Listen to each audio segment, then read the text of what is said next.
भाजप उमेदवार विकास म्हात्रे यांनी आपल्या विरोधात रचण्यात आलेलं हे षडयंत्र असल्याचं सांगत सर्व आरोप फेटाळून लावलेत। आपण शिवसेनेत प्रवेश न घेतल्याचा राग मनात ठेवून शिवसेनेतर्फे हा खोटा बनाव रचण्यात आल्याचं म्हात्रे यांनी आरोप केलाय। त्यांच्याशी बातचीत केली आमचे प्रतिनिधी विशाल वैद्य यांनी।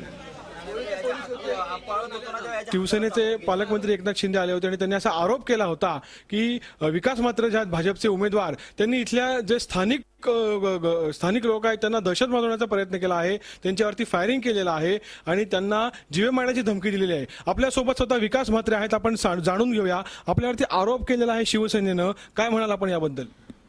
पहिल्यांदा सांगायचं झालं शिवसेनेचं आमंत्रण आम्ही जे केलेलं आहे हे निव्वळ खोटं आहे, परंतु एकनाथ शिंदे साहेबांनीच मला जवळजवळ 2 महिन्यापासून माझ्या पाठी लागला का शिवसेनेमध्ये मी अगोदर सांगितलं नाही आणि माझा वाढता 2 प्रभागामध्ये वाढ कमा 50 आणि 49 जो पाठबळ आहे माझ्या नागरिकांचा जो प्रतिसाद आहे विकास कामाबद्दल काय असे जे आहे म्हणजे यांच्याकडे गेलो ना म्हणून आरोप खोटं षडयंत्र देऊन ह्यांनीच जे कट रचले। उद्या परवा इलेक्शन आहे आणि माझ्याकडे मी जर केलं असतं तर माझे ते कॅमेरा लावले आहेत, कॅमेऱ्यामध्ये बघू शकतात की मी केलं का नाही आणि केलं तर मी गरिबाचं घर बसवलं आहे, मी गरिबाचं कधी हे तोडायला गेलो नाही। आणि जर शिवसेना पालकमंत्री जे असं बोलत असतील जे जो कार्यकर्ता आहे त्यांचा शहर प्रमुख हरीश म्हात्रे व तो उमेदवार काय प्रताप पाटील ह्या लोकांनी जे काय कार्यकर्ते त्याच्यामुळे केलेलं आहे। विकास म्हात्रे यांनी शिवसेनेवरच आरोप केलेला आहे की माझी बदनामी करण्याकरता माझ्या विरोधात हे शिवसेनेनेच रचलेलं षडयंत्र आहे। व्हिडिओ जर्नलिस्ट अभिषेक सह विशाल वैद्य, झी मीडिया, डोंबिवली।